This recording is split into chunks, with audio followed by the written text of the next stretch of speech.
It was pitch black outside, the kind of dark that sticks to you like a bad feeling, when someone started banging on my front door. I checked the clock. 5:03 a.m. My heart jumped before I even got out of bed.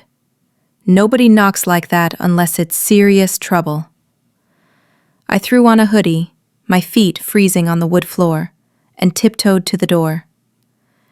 Every little creak in the house felt like a whisper saying, "Don't answer." I paused for a second, hand hovering over the knob, wondering if I should grab something, a lamp maybe, or my phone. But curiosity won out, like it always does in those moments you later regret. I cracked it open, just a sliver, and there was my neighbor, Kofi Adebayo. His face looked pale under the porch light, sweat dripping even though it was chilly out. He was breathing hard, like he'd just run from something scary. His eyes were wide, darting left and right, as if the shadows themselves were out to get him. "Don't go to work today," he said in a rough whisper. "Stay inside. Just trust me on this." I stared, totally confused and a bit scared. Kofi was the quiet guy next door. Quick hellos in the driveway, that's it. He'd moved in 8 months ago to this calm suburb outside Atlanta, always keeping to himself. I'd seen him mowing his lawn at odd hours or staring out his window like he was waiting for something. Never figured him for the dramatic type, but now? He looked like a guy who'd seen a ghost and barely got away. "Kofi, what the heck?" I whispered back, holding the door tight. My mind raced through possibilities. A break-in nearby? Some neighborhood creep? Is this a prank? He shook his head, eyes flicking to the empty street where the sky was starting to turn orange, like blood seeping in. "Can't explain yet. Promise you'll stay home, no matter what." His words hit heavy, full of real fear, maybe even regret. He grabbed the edge of my doorframe for a second like he needed to steady himself, and I noticed his hands were shaking. Not just a little tremble, full-on quakes. I took a deep breath, the cold air biting my lungs. "You're scaring the crap out of me. Give me one good reason." He leaned in, his voice like ice on my neck. "By noon, you'll get it, and you'll be glad you listened." Then he stepped back, checking the shadows like they might be alive, and headed to his house without looking back. The door clicked shut, leaving me with his warning buzzing in my head and this creepy feeling that trouble was sneaking up. I stood there longer than I should have, staring at his dark windows, wondering if he was watching me right back. Finally, I locked up and backed away, my skin crawling. My name's Zuri Nkosi. I'm 32, a data analyst at Baxter & Reed Consulting downtown Atlanta. I live for routine. Coffee at 6, drive in by 7, nose in spreadsheets by 8. It's boring, sure, but safe. I stay alone in the old family house my grandma passed down, in a peaceful dead-end street where nothing exciting happens. Or, at least, that's what I thought. But blowing off Kofi? No way! Not after these past months. I'd been ignoring the signs, telling myself it was all in my head, but deep down, I knew better. 4 months ago, I lost my dad. They said it was heart failure, but right before, he was acting weird. Late-night calls, voice all tense. "Zori, there's stuff about our family you gotta know, before it's too late." I'd shrug it off. Job stress, getting older. We'd argue sometimes. He'd get this far-away look, like he was carrying the weight of the world. One time, over dinner at his place, he pulled out an old photo album, pointing at pictures of relatives I'd never met. "Blood runs deep, kiddo," he'd say. deeper than you think. I laughed it off then, but now it haunted me. And Jamal, my little brother, was wrapped up in it too, though I didn't realize how deep until later. Jamal and Cozy, my kid brother, was always the wild card in our family. 5 years younger than me, he grew up in the same creaky house, but while I buried myself in books and numbers, he was out chasing adventure. As a teen, he was the one getting into scrapes, skipping school to play ball with the neighborhood crew, tagging along with older cousins on late-night drives. Dad was hard on him, pushing him toward structure, saying, "Life ain't a game, son. You gotta be ready for what's coming." I thought it was just tough love, but looking back, maybe Dad knew more than he let on. Jamal enlisted in the military right out of high school, saying he needed discipline and a way to see the world. "Can't stay cooped up here forever, sis," he'd grin, that infectious smile hiding whatever shadows he carried. He shipped out to basic training, then deployments. First to the Middle East, where he'd send postcards with vague updates. "Hot as hell out here, but holding strong." Over time, his texts got shorter, more cryptic. He rose through the ranks quick, special ops, or so he said. "Classified stuff, Zuri, can't spill." I'd tease him about being a secret agent, but he'd just laugh it off. What I didn't know was that Jamal's military path wasn't random. Dad had steered him there, whispering about protecting the family legacy during those father-son talks I wasn't part of. Jamal had inherited more than Dad's stubborn streak. He had the same weird genes I did, healing fast from training injuries that should have sidelined him, shrugging off fevers that floored his squad. The project had eyes on him too, but Dad pulled strings to get him into a unit that could shield him, or so he thought. Then the strange stuff kicked in. A black SUV parked at the block's end for days, engine idling like it was waiting. Hang-up calls from blocked numbers, just someone breathing on the line, heavy and deliberate. My kid brother Jamal, overseas in the military, texting randomly. "Sis, see any weirdos around? Watch your back." He'd never been the paranoid type, always the chill one in the family. But his messages got more urgent, like, "Lock your doors extra tonight," or "Don't trust new faces." I started double-checking my locks, peeking out windows before bed. It felt like invisible strings pulling me in, tighter each day. Little did I know, Jamal wasn't just warning me, he was in the thick of it. During his last deployment, he'd stumbled onto classified files that echoed Dad's discoveries. The Genome Project, experiments on soldiers like him turning assets into superhumans for Black Ops missions. He went rogue for a bit, digging deeper, but got caught. They flipped him, or so it seemed, offering protection for our family in exchange for his silence. But Jamal played both sides, feeding Dad intel before the heart failure hit. So yeah, I messaged my boss. "Personal issue, can't come in." Then I waited, the house feeling like a trap. I brewed coffee, but it tasted bitter, like ash. Sat at the kitchen table scrolling my phone for news, nothing out of the ordinary. Every clock tick was a countdown. The fridge hum sounded sneaky, like hidden voices plotting. Wind hit the windows, and I could have sworn it called my name. I paced the living room, replaying Kofi's face in my mind. What could be so bad? By 9 a.m., I was second-guessing everything. Called a friend but hung up before it rang, didn't want to sound crazy. Peeked out the blinds. Street looked normal, kids on bikes, dog walkers. But something felt off, like the calm before a storm. By 10:30, I tried distracting myself with TV, flipping channels mindlessly. News reports on random stuff, weather, traffic, nothing about my office.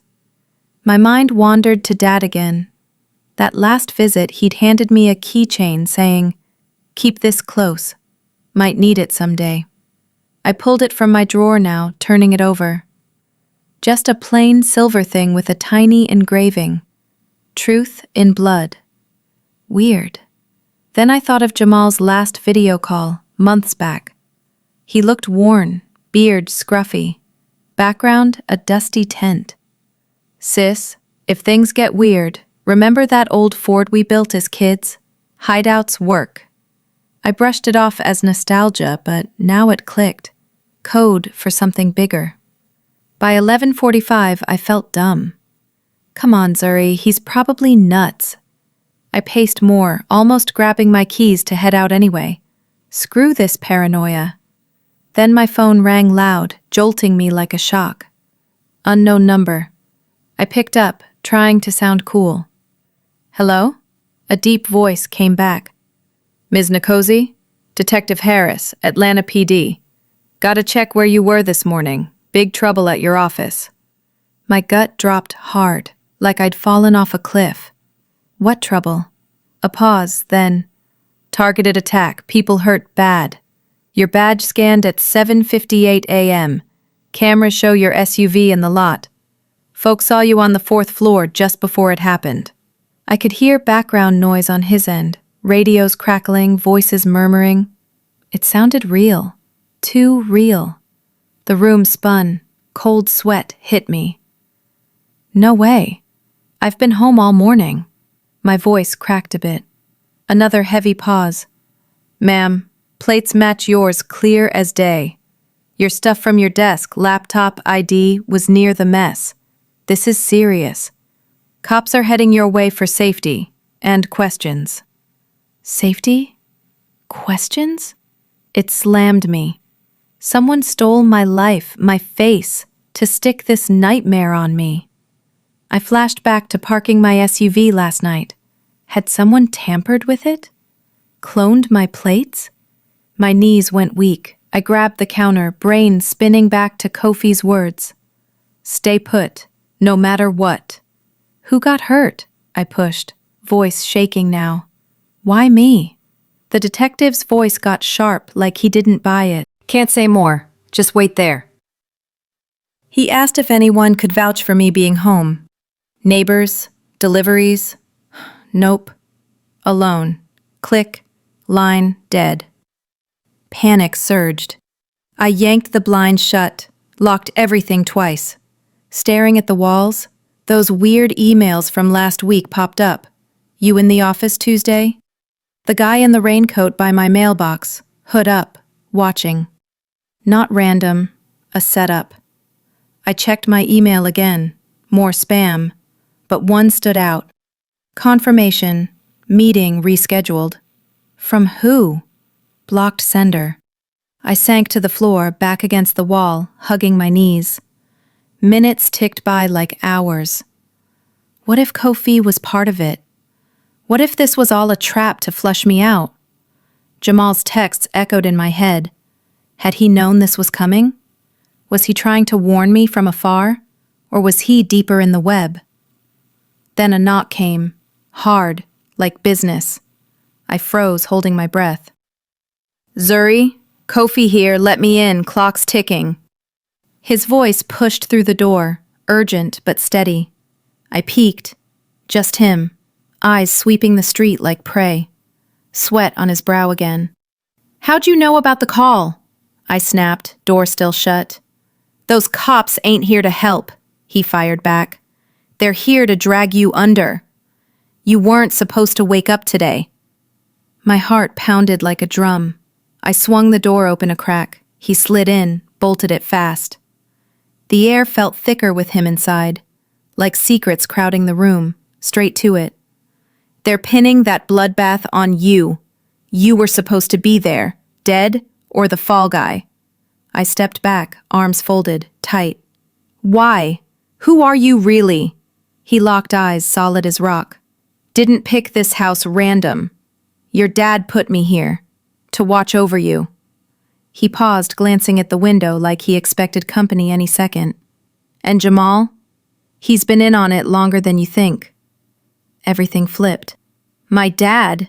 He taught college, not— Kofi cut in sharp. That was cover. He dug into secret ops for years, and you? You're the lock they want to break. He pulled an old envelope from his coat, edges worn like it had traveled far. He left this. Read it. Hands shaking, I ripped it open. Dad's writing stared back, familiar loops. Zuri, if you got this, the lies are crumbling. You ain't who they say. Neither's our family. Kofi's your guide. Don't let him take you. Fight. Dad. A photo slipped out. Me as a kid, Dad holding me. But in the background, a lab? Blurry, but odd. And on the back scrawled, Jamal knows the rest. Tears burned hot, but anger won out. Take me? What's that mean? And what about Jamal? Kofi eyed the window, sirens whining far off, getting closer.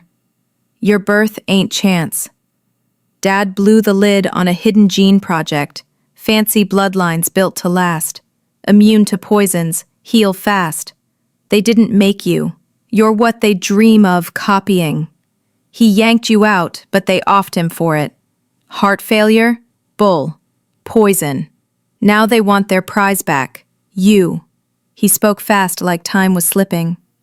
Jamal got pulled in during his first tour. They tested him, saw the traits. Dad got him out, but Jamal went back. Undercover. His way. Been feeding info, but the project's got hooks in him deep. Chills ran down my arms, raising hairs. Memories flashed. Kid doctor visits I half remember. Pokes and scans that felt wrong. Cuts that vanished quick. Sicknesses I dodged while friends got hit hard. Jamal bragging about bulletproof luck after a close call overseas. They set up the attack to grab me. I muttered, piecing it. Kofi nodded. Or paint you as the bad guy. Wipe his work. Jamal's been trying to sabotage from inside, but it's risky. He showed a shiny data key glinting under the light. This opens his safe spot downtown. Proof, names, labs, all of it. Jamal added his own files. We bolt now, or game's over. I hesitated, glancing at Dad's note. Why me? Why now? Kofi sighed. Your last blood work flagged something. They're accelerating. Jamal tipped me off last week. Sirens screamed close, lights flashing through cracks in the blinds. No options left. We ran to his truck out back, ducking low. He started it quiet, no lights. And we peeled out slow at first, then floored it as black vans flooded the street. Tires burned rubber. Mirrors showed guys jumping out, suited up, talking into radios. Not cops. Cleaners. One pointed our way. Had they seen? We weaved through alleys, my heart in my throat. Where's this vault? I gasped. Old warehouse district, off the grid. We hit traffic, Kofi cursing under his breath, taking side streets I'd never seen. All the while, I grilled him on Jamal. So he's a double agent? Why didn't he tell me? Kofi glanced over. To keep you safe. Last contact, he said the project's splitting. Some want you alive for tests, others to erase the line. He's walking a razor. On back roads, Kofi gave me an encrypted stick. Check this. Files opened on his dashboard screen. Subject Zuri Nkosi. Weird genes. Beats viruses 100%. Cells fix themselves fast. Ready for next phase. Charts, scans, my blood under microscopes. Then Jamal's folder. Mission logs, stolen memos. Subject Jamal Nkosi. Field tested. Enhanced endurance confirmed. Loyalty questionable. Blood froze in my veins.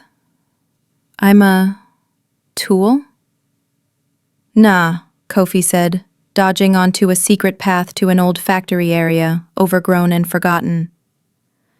You're proof they can't mess with nature without payback.